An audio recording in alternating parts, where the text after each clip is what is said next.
جلسوں میں بیٹھنے والے نوجوان، ماں کو گالیاں دینے والے، باپ کو سرے بازار رسوا اور بےعزت کرنے والے، خدا کی قسم ان جلسوں کی برکات سے مستفید ہوئے ہیں اور انہوں نے باپ کی بھی عزت کی ہے اور ماں کی بھی عزت کی۔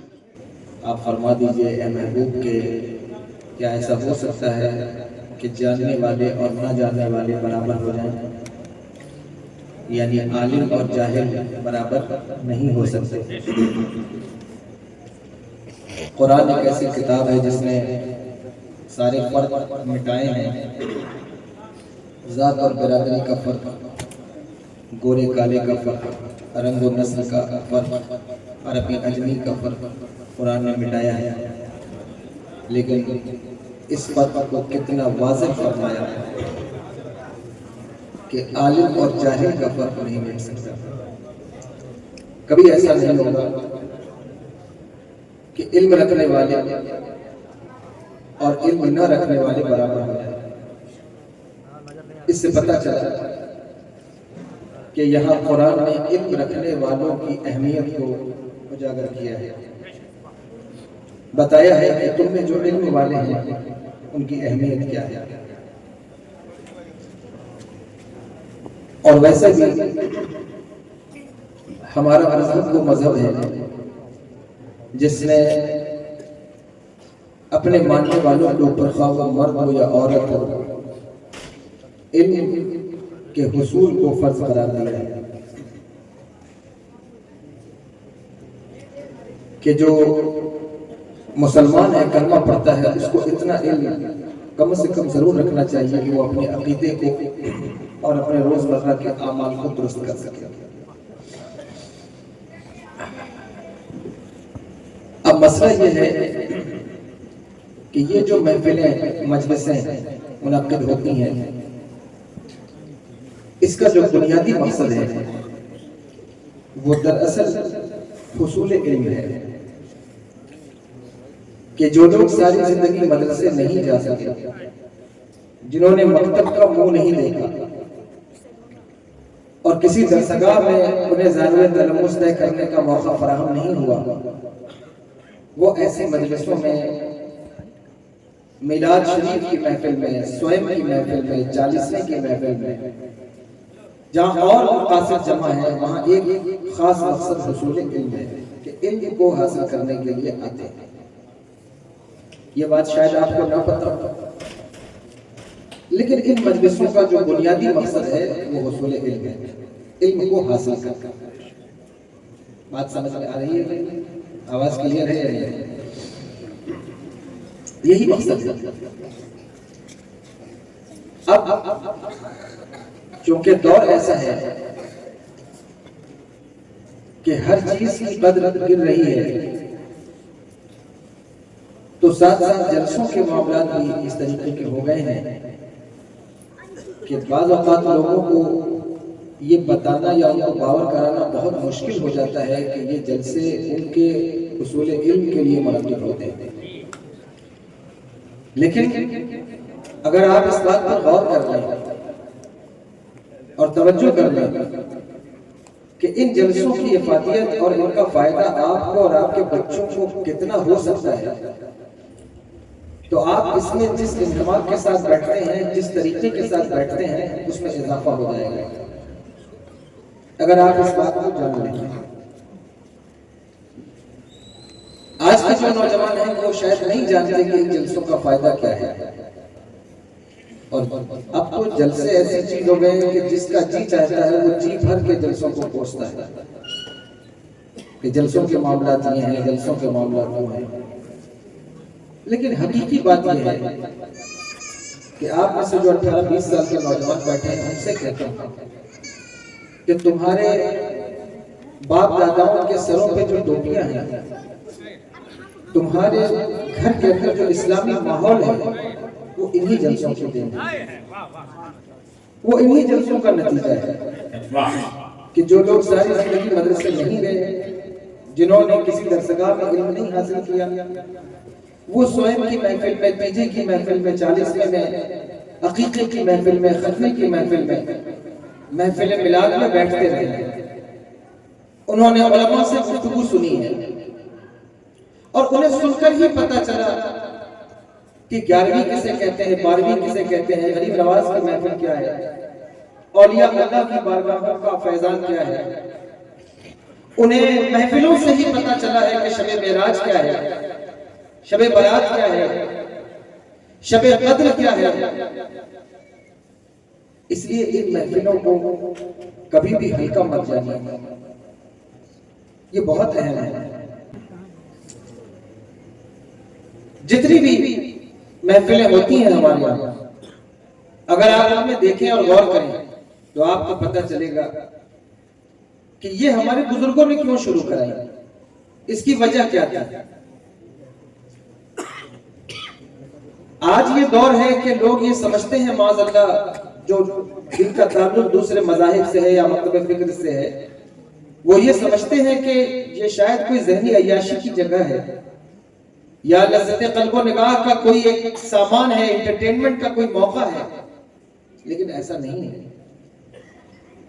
دراصل جلسے ہمارے اندر علمی رجحان پیدا کرنے کے لیے منعقد کیے جاتے رہے ہیں، ہمارے عمل کی سدھار کے لیے، ہمارے عقائد کی درستگی کے لیے اور ہماری ذہن سازیوں کے لیے کہ ہم دیندار بن جائیں، ہمیں دینی رجحان پیدا ہو، اس لیے جلسے منعقد کیے جاتے رہے. حضور مجاہد ملت علی رحمہ سے کسی نے پوچھا تھا، آپ جانتے ہیں حضور مجاہد ملت علی رحمہ کو؟ نام سنا ہے؟ اڑیسہ والے.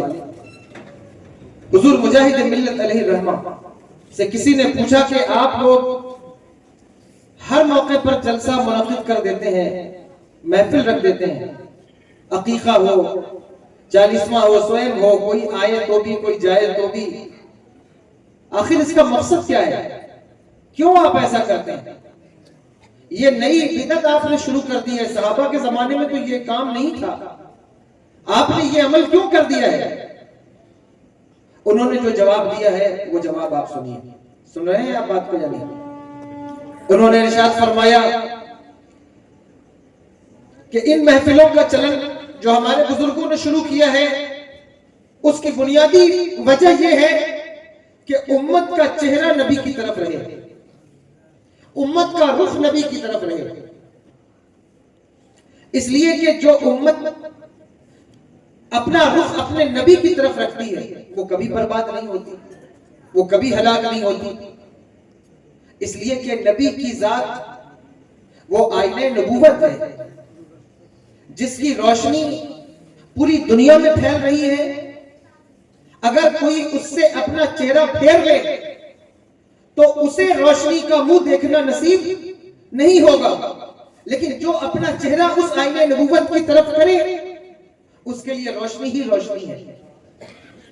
اور اگر اس کے دل کا آئینہ صاف نہ بھی ہو، گندا بھی ہو، میلا بھی ہو، تو ہمارا نبی وہ نبی ہے کہ جو صرف صاف آئینوں میں نہیں چمکتا، بلکہ وہ کیا میرے امام نے فرمایا، سب چمک والے اجلوں میں چمکا کیے، اندھے شیشوں میں چمکا ہمارا نبی.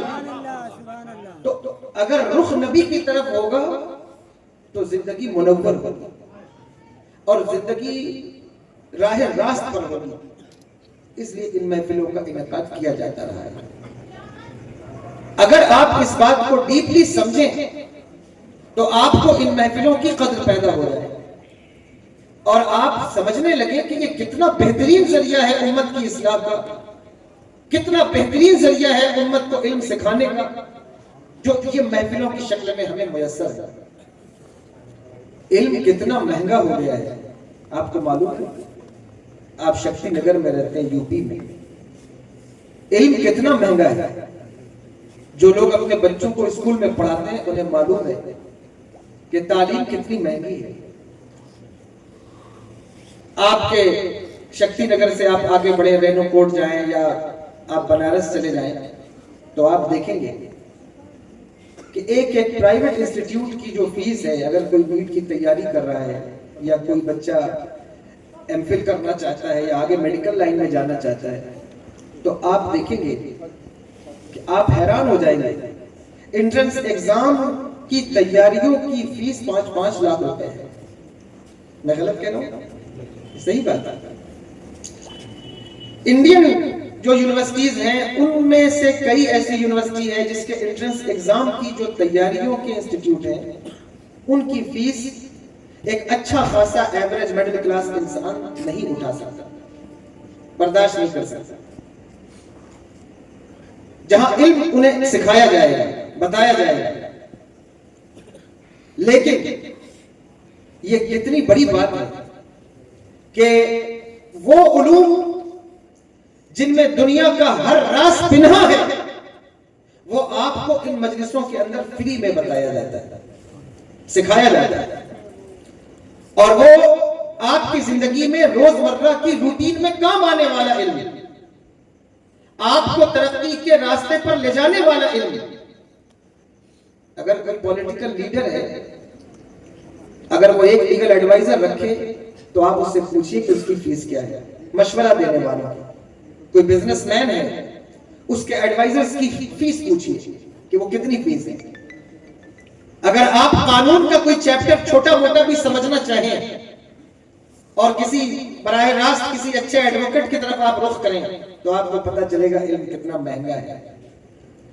لیکن آپ کے لیے یہ طریقہ کار کتنا بہتر ہے اور کتنا اچھا ہے کہ جہاں آپ کو فری میں علم سکھایا جاتا ہے، فری میں علم سکھایا جاتا ہے، بتایا جا رہا ہے کہ زندگی اور آخرت کے مرحلے تمہیں کیسے طے کرنے ہیں، زندگی گزارنے کا طریقہ کیا ہے اور آخرت کے معاملات کیا ہیں، وہ سب کچھ تمہیں ان محفلوں میں بتایا جا رہا ہے. پچھلے دور کے اندر لوگ کتنی محنت کرتے رہے علم حاصل کرنے کی، کتنی جد و جہد کرتے رہے. اگر آپ کبھی غور کریں آپ کو پتہ چلے گا. ایک بہت بڑا نام ہے علم حدیث کے اندر حضرت امام بقی الدین کا، بقی بن مخلد، بڑا نام ہے. اندلس کے رہنے والے، موجودہ پرتگال کو اگر آپ دیکھیں، پرتگال کو، وہاں سے چل کر حضرت امام احمد ابن حنبل رضی اللہ تعالیٰ عنہ کی بارگاہ میں علم حدیث حاصل کرنے آئے تھے. سن رہے ہیں آپ یا نہیں سن رہے؟ توجہ ہے آپ؟ وہاں سے چل کر علم حاصل کرنے آئے تھے. جب وہ وہاں سے چلے تو ان کا جہاز ڈوب گیا، پانی کے جہاز ہوتے تھے، وہ ڈوب گیا. آپ کو ایک تختہ مل گیا لکڑی کا، اس پر ہاتھ مارتے ہوئے ہاتھ کا چپو بنا کر وہ بغداد کی طرف بڑھ رہے ہیں. اور جس آئلینڈ پر وہ پہنچے وہاں سے 6 مہینے کا پیدل سفر کر کے بغداد پہنچے کہ مجھے علم حاصل کرنا ہے. اور آپ کو معلوم ہے جب وہ بغداد پہنچے تو بغداد کی سرزمین پر حضرت امام احمد ابن حنبل رضی اللہ تعالیٰ عنہ کی درسگاہ اجاڑ دی گئی تھی، ان کا مدرسہ بند کر دیا گیا تھا. گورنمنٹ کی طرف سے ان پر پابندی تھی کہ وہ کسی کو علم سکھا نہیں سکتے، وہ کسی کو حدیث بتا نہیں سکتے، ان کے اوپر پابندی تھی. جب وہ وہاں پہنچے تو لوگوں سے پوچھا کہ امام احمد ابن حنبل کہاں ہیں؟ لوگوں نے ان سے کہا کہ اس شہر کے اندر تم احمد ابن حنبل کا نام مت لینا، اس لیے کہ ان کے مدرسے پر پابندی ہے، ان کو ان کے گھر میں نظر بند کر دیا گیا ہے، کوئی ان سے مل نہیں سکتا. لیکن اللہ اکبر، ان کی طلب تھی، وہ علم حاصل کرنا چاہتے تھے. پوچھتے پوچھتے وہ حضرت یحییٰ بن معین کی درسگاہ میں پہنچ گئے اور وہاں جا کر حضرت امام احمد بن حنبل کے بارے میں سوال کیا. اور وہاں سے لوٹے تو اپنا حلیہ فقیروں والا بنا لیا، اپنے کپڑے پھاڑ لیے اور ہاتھ میں کٹورا لے لیا کہ اگر میں یوں علم حاصل کرنے جاؤں گا تو ان کے اوپر پابندی ہے، پولیس کا پہرا ہے، سو میں بھیک مانگنے کی شکل بنا کر جاؤں گا. اور ان کے دروازے کو کھٹکھٹایا. جب حضرت امام احمد بن حنبل باہر نکلے تو کہنے لگے حضور میں نے اندلس سے آپ کے گھر تک کا سفر کیا ہے، میں بھیک مانگنے نہیں آیا ہوں، آپ سے حضور کی حدیث سیکھنے آیا ہوں، حضور کی حدیث سیکھنے آیا ہوں. حضرت امام احمد بن حنبل رضی اللہ تعالیٰ عنہ کی آنکھوں میں آنسو آ گئے کہ میرے اوپر پابندی ہے، میرا مدرسہ توڑ دیا گیا. پتہ چلا کہ مدرسے صرف اس دور میں نہیں توڑے جاتے، پچھلے دور میں بھی مدرسے توڑے جاتے رہے. اور وہ کیوں؟ اس لیے کہ مدرسوں کو ہماری قوم چاہے جتنا ہلکا لے لے، لیکن دنیا کو ان مدرسوں کی طاقت کا اندازہ ہے. آپ سن رہے ہیں میری بات کو یا نہیں؟ توجہ ہے آپ کی؟ آپ خواہ کتنا بھی مدرسوں کو لائٹلی ہلکا لے لیں، آپ ان کی افادیت کو سمجھیں یا نہ سمجھیں، لیکن دنیا کو معلوم ہے کہ یہ مدرسے کتنے کارگر ہیں اور ان میں پڑھنے والے، ان سے نکلنے والے طلباء کی اہمیت کیا ہے۔ دنیا جانتی ہے، دنیا کو اس بات کا اندازہ ہے، اگر نہیں ہے تو قوم مسلم کو نہیں ہے۔ اس لیے ہم اپنے بچوں کو ہر جگہ بھیجتے ہیں لیکن مدرسے نہیں بھیجتے، اور اگر بھیجتے بھی ہیں تو شاید ہمارا رجحان ایسا نہیں ہے، یا ہم دین کی تعلیم کو اتنی اہمیت نہیں دے رہے ہیں جتنی ہمیں دینا چاہیے۔ اس کا نتیجہ کیا نکل رہا ہے؟ جو کہ علم کی اہمیت پر بات کرنے کو کہا گیا، یہ باتیں آپ سن لیں۔ اس کا نتیجہ کیا ہے کہ آپ اپنے نوجوانوں کی اصلاح کے لیے تعویذ ڈھونڈ رہے ہیں، آپ نوجوانوں کی اصلاح کے لیے انہیں کسی شیور میں، کیمپ میں بھیجنا چاہتے ہیں۔ جس باپ کا بیٹا شرابی ہو جائے اس سے پوچھو کہ دکھ کسے کہتے ہیں، غم کسے کہتے ہیں۔ باپ کی سیلری منتھلی 2 لاکھ روپے ہے، لیکن بیٹا ڈرگز کا عادی ہے، بیٹا شراب پیتا ہے، بیٹا چرسی ہے۔ بتاؤ، جس باپ نے اپنے بیٹے کو ساری فیسلٹیز دی، اگر اس کا بیٹا شرابی ہو گیا ہے، اس کا بیٹا کورکس کا نشہ کرتا ہے، اس کا بیٹا دوائیاں پی کر محلے کی اور سڑکوں کی نالیوں میں، گٹر میں پڑا ہوا ہے، اس سے بڑا درد اور دکھ اس باپ کے لیے کیا ہو سکتا ہے؟ کتنا بڑا درد ہے اس کا، اور وہ تھک ہار کر یہ سمجھتا ہے کہ کاش کوئی تعویذ مل جائے جس کے ذریعے سے میرا بیٹا راہ راست پر جائے، کاش کوئی ایسا تعویذ کر دے، ایسی دعا کر دے کہ یہ میرا بیٹا محلے کی نالی سے نکل کر مسجد کا نمازی بن جائے۔ لیکن یہ یوں ہی پاسبل نہیں ہے، ایسا نہیں ہو سکتا۔ جب آپ اپنے بچوں پر بچپن سے محنت کرتے ہیں، ان پر کوشش کرتے ہیں، ان کو دینی علوم دیتے ہیں، انہیں علماء کی اہمیت سکھاتے ہیں، علمی مجلسوں میں بیٹھنے کا شوق پیدا کرتے ہیں، تو اس کے نتیجے میں وہ میخانے کا منہ نہیں دیکھے گا۔ اس کا فرینڈ سرکل اگر خراب بھی ہو جائے، اگر اس کے دوست اور احباب برے بھی، گندے اور اوباش بھی ہوں، تو بھی آپ کا بیٹا وہاں ان علماء اور علم کی برکات کی وجہ سے سیف رہے گا۔ یہ میں حقیقی بات آپ سے کہہ رہا ہوں، اس کو سمجھیے۔ 4 سال 4 مہینہ 4 دن جب بچے ہوتے ہیں تو ہمارے یہاں رسم بسم اللہ کرائی جاتی ہے۔ کسی عالم کو بلا کر، توجہ ہے آپ سن رہے ہیں، کسی عالم کو بلا کر، کسی نیک شخص کو، پڑھے لکھے انسان کو بلا کر ان کی رسم بسم اللہ کرائی جاتی ہے کہ ان کو پڑھایا جائے، بسم اللہ سے شروع کرایا جاتا ہے۔ یہ طریقہ رہا ہے ہمارے بزرگوں کو۔ ہم دنیا بھر کے سیلیبریشن کرتے ہیں، بچوں کے برتھ ڈے سیلیبریٹ ہوتے ہیں ہر سال، نہ جانے کیا کچھ آپ سیلیبریشن کرتے ہیں مجھے نہیں پتا، میرج اینیورسری سیلیبریٹ کرتے ہیں۔ اب تو کنڈیشن یہ ہے کہ اگر کسی نے کوئی گاڑی بھی لی ہے تو وہ اس کی بھی اینیورسری سیلیبریٹ کرتا ہے کہ اس سال پر ہو گیا ہے، میں اس کا بھی برتھ ڈے مناؤں گا۔ کتوں کے برتھ ڈے بھی منائے جا رہے ہیں، لیکن آپ بھول گئے یا آپ نے شاید کبھی اس بات کی طرف توجہ نہیں کی کہ وہ اصل بات جو آپ کے بچوں کو میخانوں سے، گندے لوگوں سے، ان کی خراب سراؤنڈنگ سے روک سکتی تھی، وہ کیا تھی؟ وہ یہ تھی، آپ ان کی رسم بسم اللہ کا اہتمام کرتے ہیں۔ جب بچے 4 سال 4 مہینہ 4 دن کے ہوتے ہیں تو ہمارے یہاں یہ طریقہ ہے کہ ان کی رسم بسم اللہ کرائی جاتی ہے۔ کیوں کرائی جاتی ہے؟ تاکہ کسی بڑے عالم سے اگر وہ شروع کرے گا تو اللہ اس علم والے کی برکات اسے عطا فرمائے گا، اس کی برکتیں اسے ملے گی۔ آپ کو پتہ نہیں یاد ہو نہ یاد ہو، لیکن اگر عمر کے کسی بھی حصے میں آپ مدرسے گئے ہوں گے تو آپ کو یاد ہوگا کہ ہمارے یہاں مختلف صورتوں کے اختتام پر، ان کے ختم ہونے پر مختلف قسم کے فاتحہ ہوتے تھے۔ یہ جناب سمن صاحب، قطب الدین صاحب یہاں بیٹھے ہیں، لطیف صاحب، یہ لوگ سب مدرسے جانے والے لوگ ہیں، انہیں معلوم ہوگا۔ یہ میرے مدرسے کے مدرس حافظ شفیع صاحب قبلہ بیٹھے ہیں، آپ کے شکتی نگر کے امام صاحب بیٹھے ہیں، یہ لوگ گواہی دیں گے۔ کہ جب ہمارے ہاں اقرا بسم ربک الذی خلق پڑھایا جاتا ہے، وہ شروع کیا جاتا ہے، تو اس میں ایک فاتحہ ہوتی تھی، وہ ایک سیلیبریشن تھا. لیکن اب وہ سیلیبریشن تو ختم ہو گئے. اب نئے نئے سیلیبریشن آپ کے پاس ہیں جس میں آپ کیا کچھ کرتے ہیں ہمیں نہیں پتا، ہم نہیں جانتے، اور اگر کچھ جانتے بھی ہیں تو ہم یہاں بیان نہیں کرنا چاہتے. لیکن آپ سے اتنا ضرور کہیں گے کہ آپ علم اور دین کی اہمیت کو سمجھیں.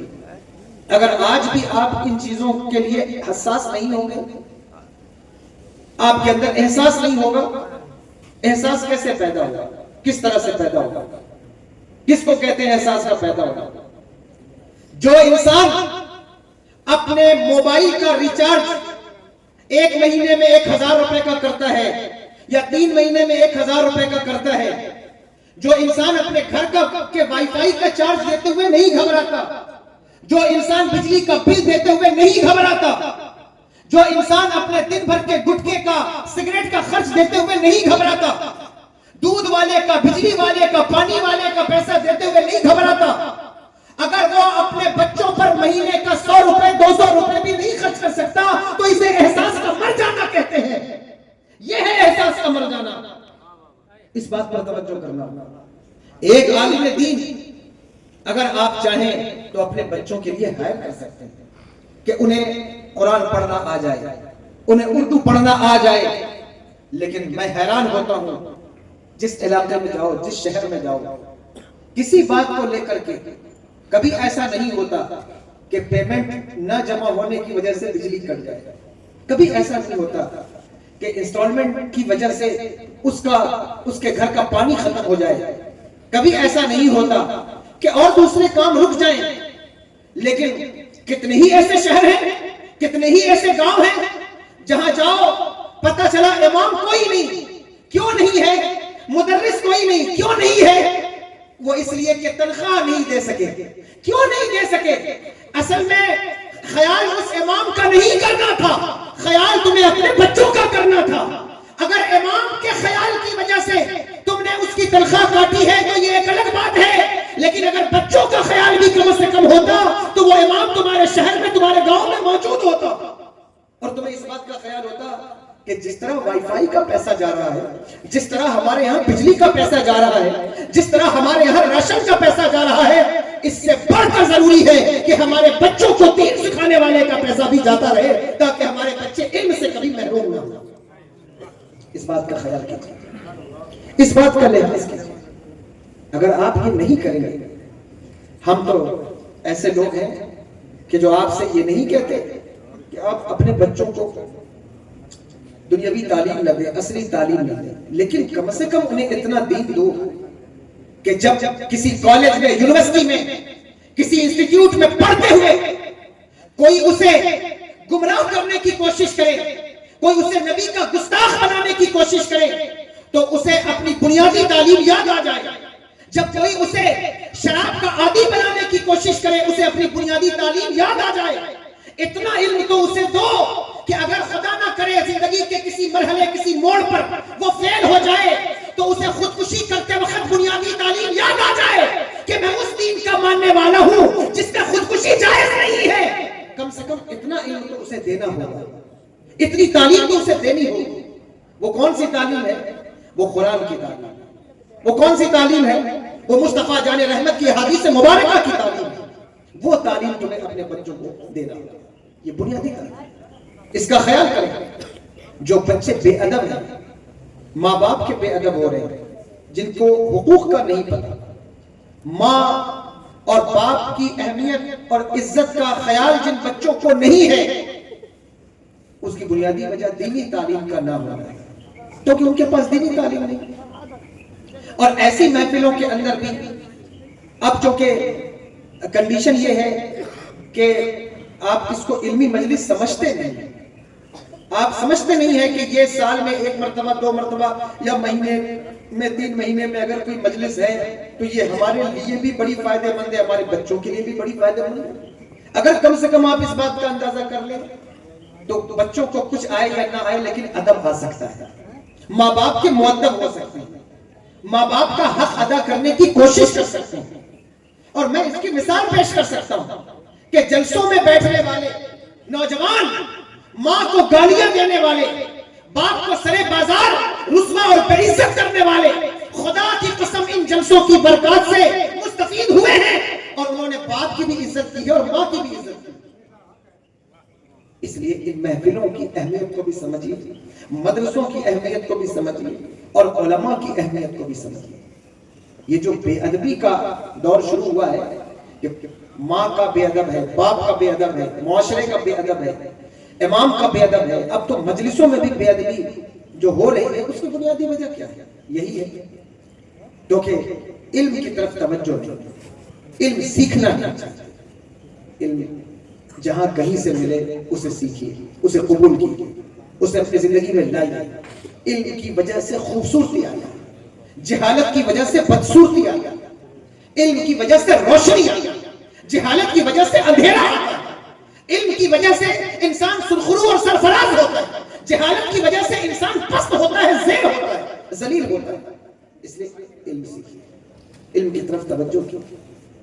اتنی بے ادبیاں ہیں اور ماحول ایسا بنتا جا رہا ہے، اب خاص طور پر آپ کے این سی ایل اور این ٹی پی سی کے علاقوں کا بھی مجھے تجربہ ہے، میں نے دیکھا ہے۔ یہاں بھی شاید کوئی امپلائیز بیٹھے ہوں، میری بات کا برا نہ ہو، لیکن میں یہ بات اس لیے کہہ رہا ہوں، پیسہ ہے وافر مقدار میں ہے، لیکن اگر پیسے کا صحیح استعمال کرنا چاہتے ہو، اپنے بچوں اور بچیوں کو بنیادی طور پر دین کی تعلیم، اگر وہ دینی تعلیم نہیں ہوئی تو بربادی کے سوا کچھ بھی نہیں، ہلاکت ہی ہلاکت۔ جلسوں میں بچے بدتمیز ہو گئے، مسجدوں کے اندر بے حیائیاں اب عام ہوتی جا رہی ہیں، اللہ رحم فرمائے۔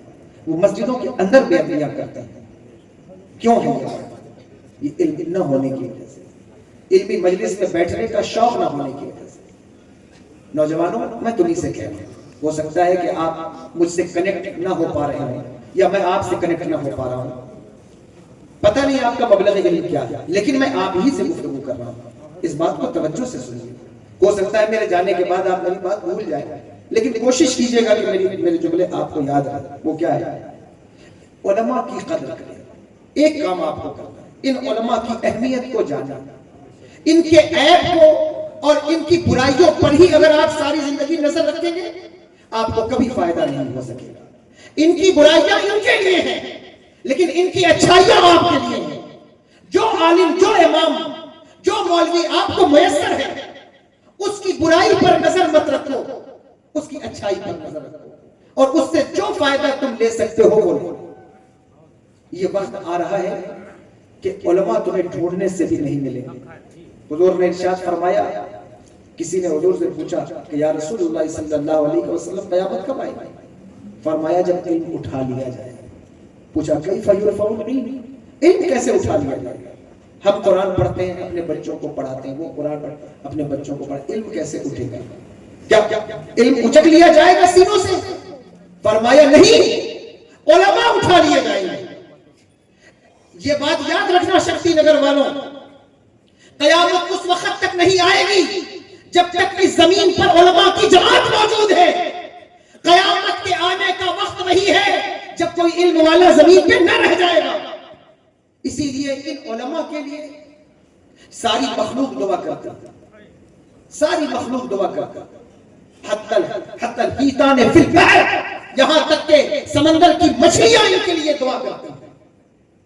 کیوں دعا کرتی ہیں؟ اس لیے کہ یہ لوگوں کو بھلائی کی بات بتاتے ہیں اور برائی سے روکتے ہیں۔ بھلائی کی بات بتانا اور برائی سے روکنا یہ بڑی چیز ہے۔ ان علماء کی قدر اگر آپ قدر نہیں کریں گے، آپ ان کی اہمیت کو نہیں سمجھیں گے، نقصان آتا ہے۔ آپ رمضان شریف آتا ہے، آپ چاہیں تو کسی عالم کو اس کا معقول انتظام کر کے، اس کے بیوی بچوں کا خیال کر کے آپ اس سے قرآن پڑھنا سیکھ سکتے ہیں، لیکن آپ کی عمر 60 سال ہو گئی، 50 سال، آپ صحیح قرآن پڑھنا نہیں جانتے، آپ کو چاہیے کہ آپ قرآن صحیح پڑھنا سیکھیں۔ آپ کو آج تک اگر نماز جنازہ کا طریقہ نہیں معلوم ہے تو کسی بھی عالم کو ایسا ضروری نہیں کہ وہ صرف آپ کے بچوں ہی کو پڑھا سکتا ہے، آپ کو نہیں پڑھا سکتا، وہ آپ کو بھی پڑھا سکتا ہے۔ اس کو آپ لگا لیں کہ حضرت میں نے تو اپنی زندگی میں